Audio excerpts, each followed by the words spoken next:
Hello दोस्तों, welcome back to our channel. आज एक और नई वीडियो के साथ आप सभी का स्वागत करते हैं। आज की वीडियो है नर्सिंग ऑफिसर से रिलेटेड जो वैकेंसी एम्स में निकाली गई है। साथ ही में कुछ और भी एम्स के साथ जुड़ जाते हैं, जैसे कि सफदरजंग की हम बात करें या नेशनल इंस्टीट्यूट ऑफ ट्यूबरक्लोसिस जो नई दिल्ली में सिचुएटेड है। तो इनकी भी कुछ वैकेंसीज जो है ये एम्स के साथ ही ये एक कॉमन एग्जाम होता है, इसी में आप लोग अप्लाई कर सकते हैं और साथ में अगर आपका सिलेक्शन होता है तो उसमें आपका मेरिट में नंबर आ जाएगा।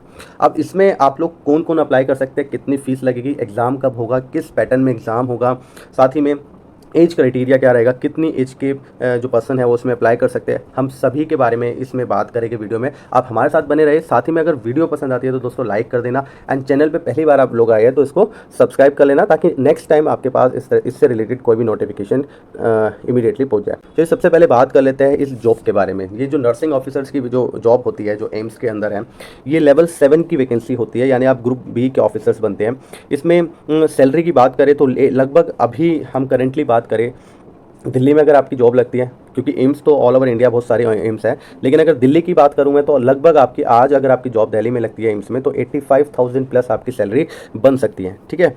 साथ ही में अगर हम लोग दिल्ली से थोड़ा बाहर जाएंगे तो 5-10 हज़ार ऊपर नीचे हो जाता है। तो 4600 ग्रेड पे की सैलरी है इसमें आपके पास, एंड 85,000 प्लस सैलरी बन जाएगी। अब बात कर लेते हैं इसमें असेंशियल क्वालिफिकेशन क्या है, मतलब किस आपके पास अगर इसमें आप अप्लाई करना चाहते हैं तो कितना क्वालिफिकेशन होना चाहिए।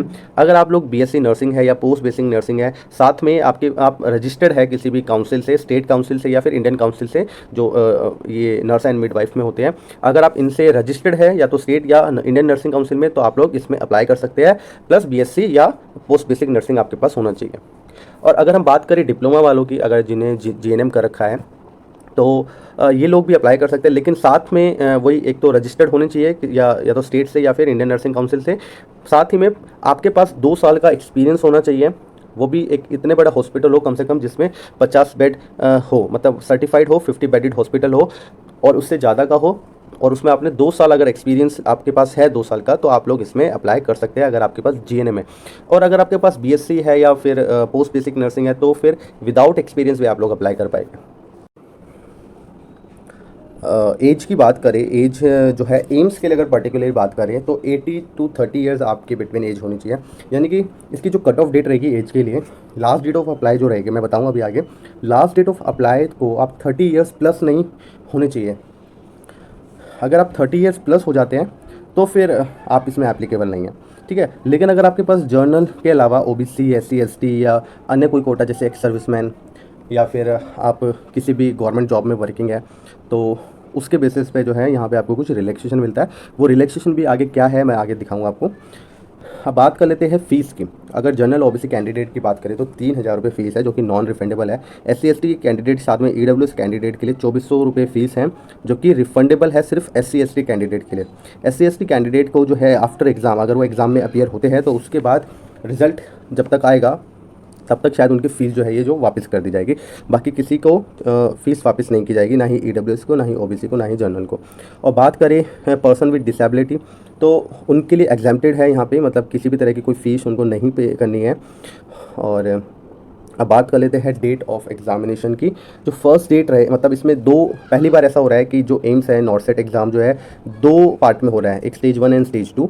स्टेज 1 में जो है ये खाली क्वालिफाइंग नेचर है पेपर, यानी इसके जो क्वालिफाइंग नेचर के पेपर के मार्क्स आपके ऐड नहीं होएंगे। यानी स्टेज 1 में जो आप पेपर देंगे वो सिर्फ उसमें जितने भी आपके नंबर आते हैं उसके बेसिस पे आपको सेकंड पेपर के लिए बुलाया जाएगा। ठीक है। जितने भी नंबर ऑफ़ कैंडिडेट है कैटेगरी वाइज नंबर उसको मल्टीप्लाई बाय 5 कर देंगे, 5 टाइम्स कैंडिडेट बुलाएंगे। जैसे कि मान लीजिए ओबीसी के लिए अगर 300 वैकेंसी है तो 3 × 5 कर दो, 1500 पर्सन्स को ओबीसी में बुलाया जाएगा सेकंड पेपर के लिए। ठीक है। इसी तरीके से मैं बात करूँ टोटल ओवरऑल अगर 3000 वैकेंसी निकलती है तो 15,000 लोगों को स्टेज 2 के लिए बुलाया जाएगा। ठीक है। तो इस तरीके से जो है 5 टाइम्स पर्सन्स को बुलाया जाएगा एग्ज़ाम के लिए, लेकिन पर्सन विद डिसेबिलिटी में सभी को बुलाया जाएगा। वहाँ पे नंबर ऑफ़ टाइम्स का नहीं है, जो क्वालिफाई कर लेते हैं उनको सबको बुलाया जाएगा। अच्छा, पहला एग्ज़ाम जो आपका है स्टेज 1 का वो 17 सितंबर को ही होगा, यानी नेक्स्ट मंथ ही आपका एग्ज़ाम है। आपके पास तैयारी के लिए बहुत कम समय है। अगर आप लोग तैयारी नहीं कर रहे तो शुरू कर दीजिए, और अगर ऑलरेडी कर रहे थे तो बहुत अच्छी बात है, इसको लगातार करते रहिए। 17 तारीख को आपका फर्स्ट एग्ज़ाम होगा, एंड जो सेकंड स्टेज का एग्ज़ाम है वो 7 अक्टूबर को होगा। वो उन लोगों को बुलाया जाएगा जो क्वालिफाई करते हैं और वो भी उस मेरिट में आते हैं, जितने वो मैंने बताया आपको 5 टाइम्स पर्सन की लिस्ट में आते हैं, तो उनको बुला लिया जाएगा। फिर उनमें से लोगों को चुना जाएगा उस नंबर के बेसिस पे जो स्टेज 2 में पेपर होता है उस बेसिस पे। इसके अलावा हम बात करें कि आप कब से अप्लाई कर सकते हैं, तो 5 अगस्त 2023 से जो है इसका ऑनलाइन पोर्टल ओपन हो गया है। आप लोग 5 तारीख से अप्लाई कर सकते थे और अभी भी आपके पास समय है। आज सिर्फ 8 तारीख हुई है, तो 25 अगस्त तक आपके पास समय है। 25 अगस्त तक आप इसमें अप्लाई कर सकते हैं शाम 5 बजे तक। शाम को 5 बजे के बाद जो है ये जो पोर्टल है ये बंद हो जाएगा, इसके बाद आप अप्लाई नहीं कर पाएंगे। फिर 26 और 27 और 28 ये 3 दिन आपके पास करेक्शन के लिए रहेंगे। अगर मान लीजिए किसी से फॉर्म अप्लाई करते समय कोई मिस्टेक हो जाती है तो वो करेक्शन का पोर्टल ओपन करेंगे, लिंक ओपन करेंगे, वहाँ से आप करेक्शन कर पाएंगे अगर किसी भी तरह की मिस्टेक आपसे हो गई है तो। साथ ही में कहाँ से अप्लाई करना है, तो ये जो वेबसाइट है आप इसको नोट कर लीजिए। इस वेबसाइट पे जाकर आपको यहाँ से लिंक मिल जाएगा ऑनलाइन अप्लाई करने का, यहाँ पे आप अप्लाई कर पाएंगे। ये जो www.aimsexam.ac.in है। इसके अलावा एज रिलैक्सेशन की बात करें तो ये है आपके पास एज रिलैक्सेशन का पूरा चार्ट, जिसमें SC/ST को 5 ईयर्स प्लस है, यानी कि 30 ईयर्स तो सभी के लिए है, लेकिन SC/ST कैंडिडेट जो है 5 साल एक्स्ट्रा यानी कि 35 साल तक के कैंडिडेट इसमें अप्लाई कर पाएंगे। कट ऑफ डेट मैंने बताया, लास्ट डेट रहेगी जो भी अप्लाई करने की है, जहाँ पे लास्ट डेट अप्लाई करने की है 25 अगस्त, तो 25 अगस्त तक आप लोग अगर 30 ईयर्स प्लस नहीं हुए हैं तो आप लोग अप्लाई कर पाएंगे। ठीक है। OBC की बात करें तो 3 साल है इसमें। PWBD की बात करें यानी जो पर्सन विद डिसेबिलिटी जो है उनके लिए 10 साल का रिलैक्सेशन यहाँ पे दिया गया है, और person with disability plus OBC है तो 13 साल, और SC/ST है प्लस में तो 15 साल। एक्स सर्विसमैन को 5 साल का रिलैक्सेशन यहाँ पे दिया गया है।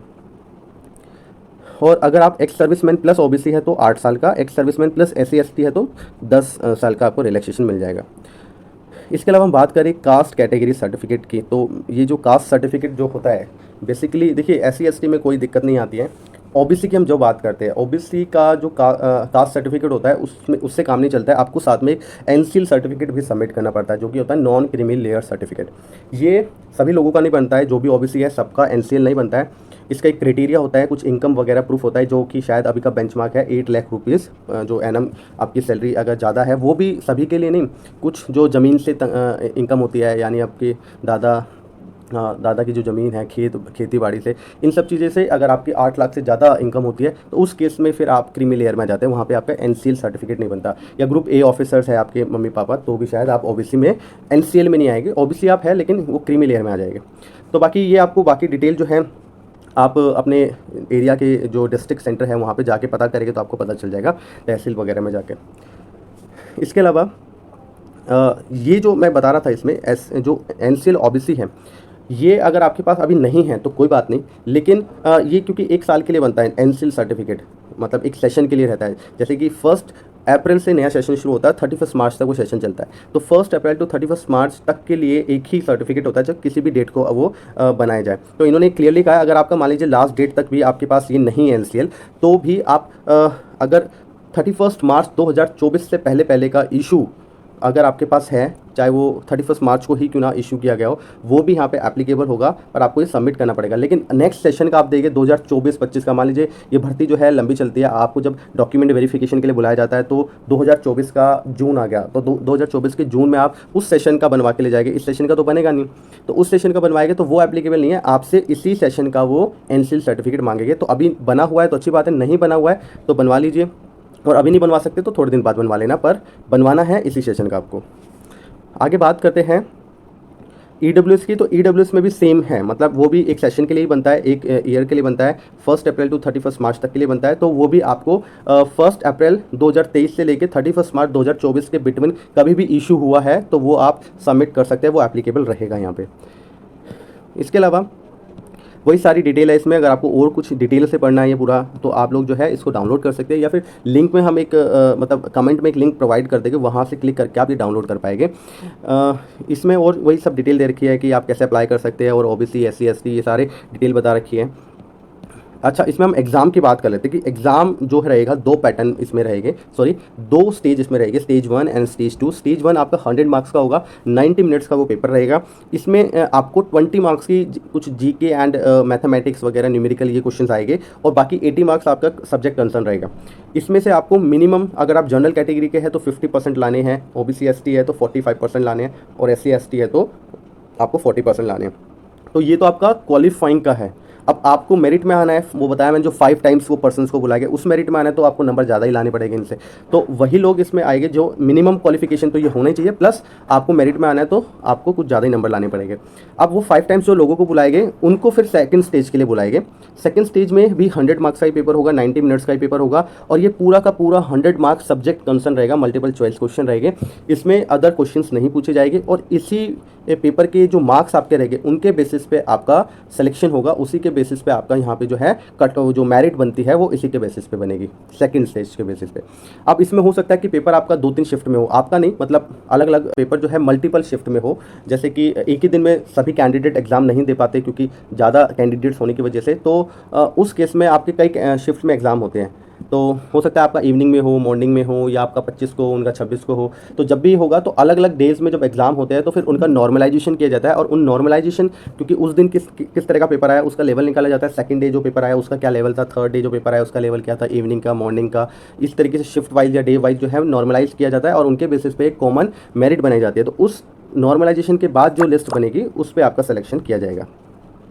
इसके अलावा सिलेबस वगैरह की बात करें तो वो एक और वीडियो में आपको पूरा समझा दिया जाएगा, क्योंकि ऑलरेडी वीडियो बहुत बड़ी हो गई है, और वीडियो बड़ी इसलिए हो गया क्योंकि मैं आपको डिटेल में बता रहा हूँ। कोई भी छोटे से छोटा अगर डाउट है तो आप लोग कमेंट में पूछ सकते हैं, वहाँ पे भी मैं आपका जो डाउट है वो दूर करने की कोशिश करूँगा। इसमें जो एम्स है मतलब ऑल ओवर मैंने बताया इंडिया में है, आपकी मेरिट के बेसिस पे, आपकी प्रेफरेंस के बेसिस पे वो आपको एलोकेट किया जाएगा। अगर ज़्यादा अच्छी मेरिट में आपका नंबर आता है तो फिर आपको हो सकता है जो आपकी प्रेफरेंस है उसके हिसाब से आपको हॉस्पिटल यानी मिल जाए एम्स का, और अगर नहीं आता है तो फिर वो अपनी चॉइस से फिर आपको दे देगा। ठीक है, अगर ऑनलाइन अप्लाई करना है बता दिया कि कहाँ से अप्लाई करना है, और जो फ़ी पेमेंट करनी है वो भी ऑनलाइन ही हो जाएगी, debit card, credit card, net banking सबसे। अच्छा, इसमें अब कोई और डाउट रह गया तो आप लोग मुझसे पूछ सकते हैं। इसके अलावा मैंने आपको बताया था सिर्फ एम्स की वैकेंसीज़ का अभी इसमें नंबर्स जो है नहीं डिस्क्लोज़ किया इन्होंने, ये हमेशा इनका यही प्रोसेस रहता है, पहले ऐसे नोटिफिकेशन मंगा लेते हैं, उसके बाद जो वैकेंसीज़ का जो एक पूरा प्योरा होता है वो बाद में डालते हैं। तो नंबर ऑफ़ वैकेंसीज़ भी बहुत अच्छी रहती है, हज़ारों में रहती हैं, तो आप लोग को अप्लाई करना चाहिए अगर आप लोग चाहते हैं नर्सिंग में अपना कैरियर बनाना। काफ़ी अच्छी जॉब है इसमें, और पे स्केल भी बहुत अच्छा है। साथ ही में इसमें सफदरजंग हॉस्पिटल और साथ में जो ट्यूबरकुलोसिस हॉस्पिटल मैंने बताया इंडिया दिल्ली का है, ये दोनों की वैकेंसीज भी एम्स में ही ऐड होगी। इन्हीं आप अगर मतलब एम्स में जब आप फॉर्म भरेंगे तो ऑटोमेटिकली वहाँ पे भी आपका फॉर्म भरी गया, आप लोग एप्लीकेबल हो गए तीनों जगह की वैकेंट सीट के लिए। अब आपके मेरिट क्या आती है वो मेरिट के हिसाब से फिर आपका सिलेक्शन होगा। तो यही था आज की जो नोटिफिकेशन में। अगर इसमें कोई डाउट रह गया तो कमेंट कर देना आप लोग दोस्तों, वहाँ पे मैं आपकी डाउट को दूर करने की कोशिश करूँगा। साथ ही में अगर वीडियो पसंद आई तो लाइक करना एंड चैनल को सब्सक्राइब करना मत भूलना दोस्तों। Bye bye and take care, जय हिंद।